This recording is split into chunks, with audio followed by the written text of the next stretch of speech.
jejum até esta hora e orava em minha casa a hora nona. E eis que diante de mim se apresentou um varão com um vestido resplandecente e disse: Cornélio, a tua oração é ouvida, e as tuas esmolas têm vindo em memória diante de Deus. Envia, pois, a Jope e manda chamar Simão, o que tem por sobrenome Pedro.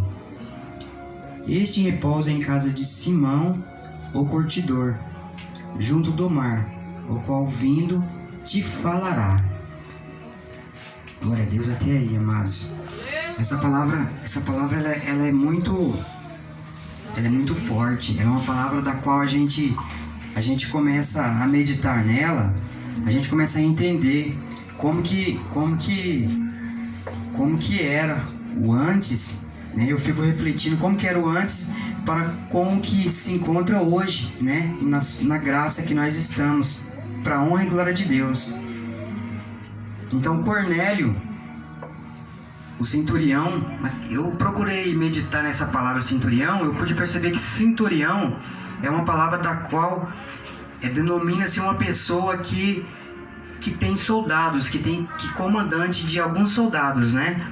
Então, esse Cornélio, conforme relata as Santas Escrituras Sagradas, ele era um homem temente a Deus, ele era um homem que dava esmolas ao pobre e era temente a Deus. O motivo pelo qual, amados, ele recebeu, né, uma visita de um anjo.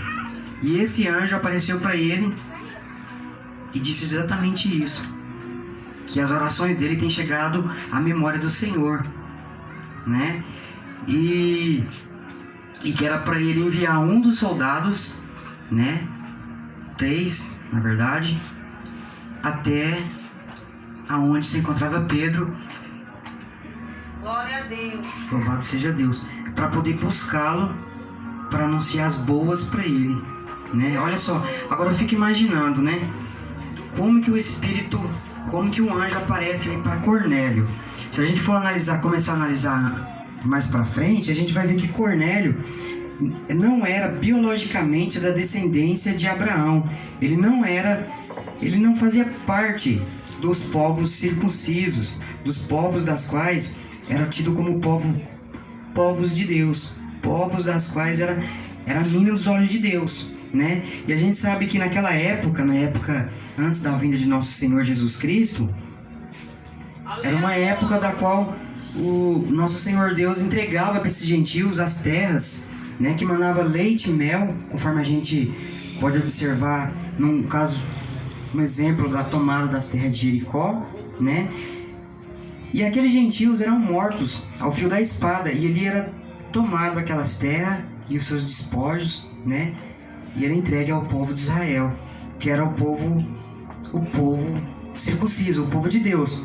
Então, amados, nosso Senhor Deus aqui já visita Cornélio e manda ele até um desses povos circuncisos. Eu fico imaginando como é que naquela época nosso Senhor Jesus Cristo veio, trouxe, superabundou essa graça maravilhosa que temos, e naquela época ainda eles começaram a anunciar o Evangelho para a honra e glória de Deus, mas ainda eles não sabiam, né, que a graça tinha sido estendida para todos nós, né? Inclusive até nós muitas vezes não somos a descendência de Abraão, mas foi estendida para a honra e glória de Deus. E ali, quando Cornélio manda então chamar Pedro estava em oração, né?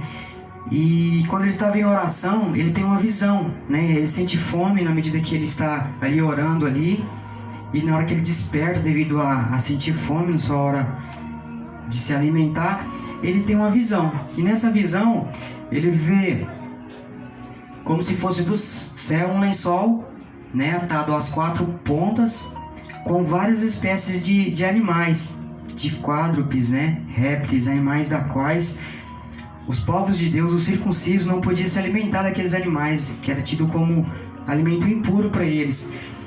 E então, quando ele vê aquilo, ele ouve uma voz que diz assim: Pedro, levanta-te, mata e come.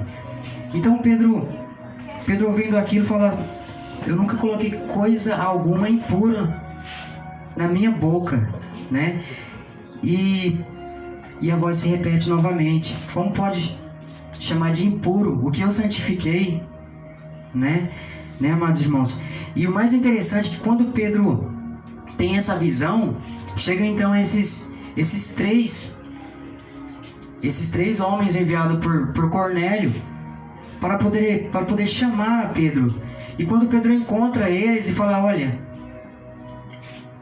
o Espírito Santo já revela para ele, fala: Pedro, vai vir 3 homens e você vai com eles, porque eu que os enviei. Agora, amados irmãos, a gente começa a refletir, começa a ver como que o Espírito Santo naquela época, né, já começa a fazer um papel assim fundamental na vida nossa, depois que Cristo é crucificado, né? Mas para a honra e glória de Deus, ele ressuscita e nós somos todos lavados para a honra e glória de Deus, todos aqueles que creem, né, e o aceitam como único, eterno e suficiente Salvador. Olha só, o Espírito Santo já começa a trabalhar, né?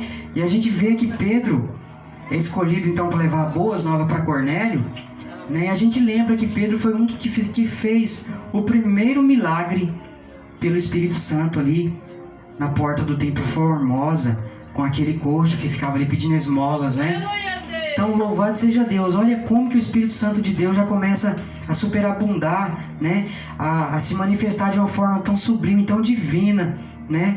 Por meio da misericórdia de Deus, por meio da graça de Cristo Jesus que superabundou